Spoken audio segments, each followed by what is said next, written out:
আজকে তোমাদের নিয়ে চলে এসেছি ভারতের প্রথম সায়েন্স মিউজিয়ামে, যেটা কিনা রয়েছে আমাদের কলকাতাতেই, যেখানে সায়েন্স রিলেটেড জিনিসপত্রের সাথে সাথেও রয়েছে ভারতের একমাত্র আর্টিফিশিয়াল কয়লা খনি, বিভিন্ন রকম গ্যালারি, যেমন television gallery, maps gallery, electricity gallery ইত্যাদি। জায়গাটা কিন্তু ছোট ছোট বাচ্চাদের জন্য একদম পারফেক্ট, কারণ এখানে তারা খেলার ছলে শিখতে পারবে বিভিন্ন সায়েন্টিফিক জিনিস। এছাড়াও রয়েছে বিশাল বড় একটি কিড জোন, যেখানে বাচ্চাদের বিভিন্ন রকম গেমস এর সাথে রয়েছে আরো নানান এন্টারটেইনিং জিনিসপত্র। তাহলে চলো বেশি দেরি না করে শুরু করা যাক আজকের ভিডিওটা।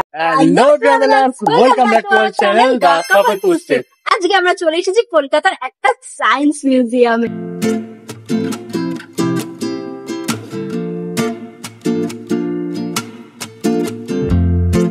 তোমরা কি ভাবলে সায়েন্স সিটিতে?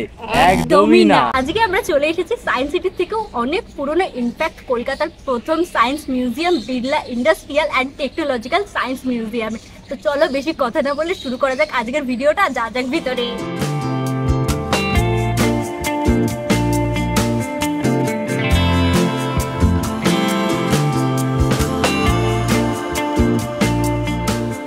ভিতরে ঢুকতেই সবার প্রথম যেটা চোখে পড়ে সেটা হলো রং বেরঙের দুটো বুলডোজার।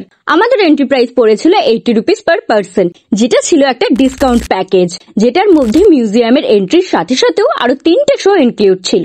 এছাড়াও স্কুলের স্টুডেন্ট এবং বিপিএল ক্যাটাগরির জন্য এন্ট্রি ফিজের উপর বিভিন্ন ডিসকাউন্ট রয়েছে। তোমাদের সুবিধার জন্য 4টা স্ক্রিনে অ্যাড করে দিলাম, তোমরা পজ করে দেখে নিতে পারো। এখানে টোটাল 8খানা গ্যালারি আছে, আমরা তোমাদেরকে প্রত্যেকটাতে নিয়ে যাব, তার সাথে শো গুলোতেও। সেজন্য ভিডিওটা কিন্তু দেখতে হবে লাস্ট পর্যন্ত। এবার আমরা যাব আমাদের ফার্স্ট শো এর দিকে। তো আমাদের ফার্স্ট যেটা শো ছিল সেটা 2টোর সময় ছিল, 2টো বেজে গেছে, 3D শো আছে। তো এখন যাবো ভিতরে, চলে যাওয়া যাক।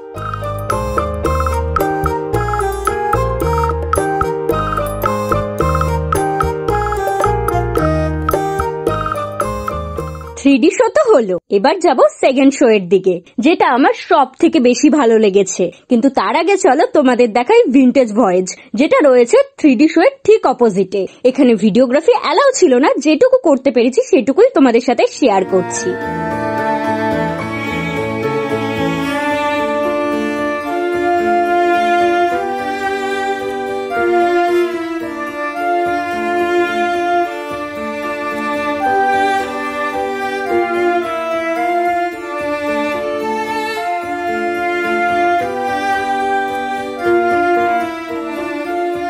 আমরা 3D শোটা দেখে চলে এসেছি এখন কোল মাইনে, যেটা আমাদের সেকেন্ড শো রয়েছে। ওটা 20 মিনিটের শো ছিল।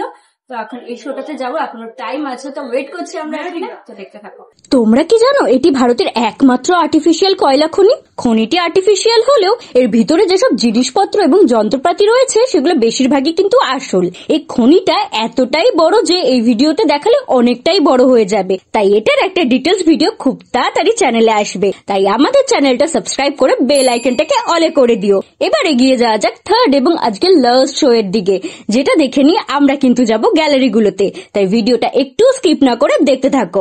আমরা এখন চলে এসেছি আজকের লাস্ট শো ম্যাজিক সায়েন্স মিরাক্কেলে, যেখানে বিভিন্ন রকম ম্যাজিক দেখানো হচ্ছিল এবং এই ম্যাজিকের পিছনে ট্রিক্স গুলো কিন্তু অবশ্যই ছিল সায়েন্টিফিক।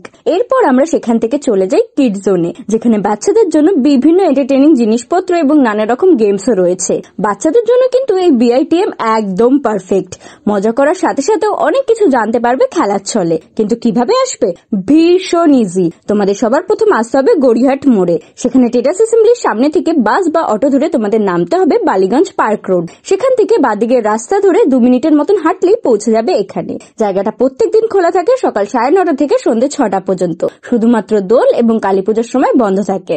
আমার পিছনে যে এত বড় পেন্টিংটা দেখতে পাচ্ছ, এটা হলো লেট রাজা বলদেও দাস বিড়লার পেন্টিং, যিনি কিনা এই জায়গাটার ওনার ছিলেন। যখন এই মিউজিয়ামটা তৈরি হয় উনি এই জায়গাটা ডোনেট করেন গভর্নমেন্টকে মিউজিয়াম করার জন্য।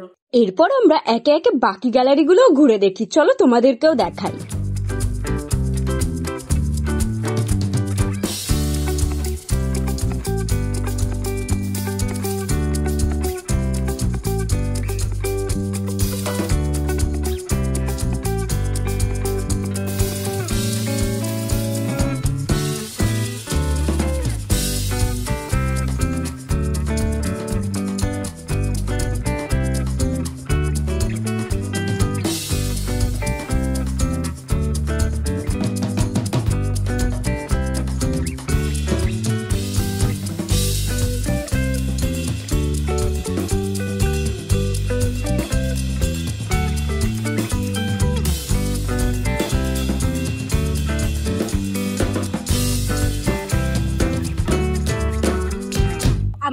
মিউজিয়ামটা দেখা কমপ্লিট হয়ে গেছে, তো আমরা বেরিয়ে এসেছি। আমার জায়গাটা ভীষণ ভালো লেগেছে, ইনফ্যাক্ট সায়েন্স সিটির থেকে বেশি ভালো লেগেছে।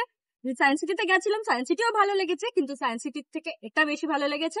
আর এর সাথে সাথে ভিডিওটা এখানেই শেষ করছি। দেখা হচ্ছে নেক্সট ভিডিওতে নতুন কোনো জায়গায় বা পুরোনো কোনো জায়গায় নতুন কিছু সন্ধান নিয়ে। ততক্ষণ পর্যন্ত দেখতে থাকুন দ্য কাপল ফুটস্টেপ। টাটা।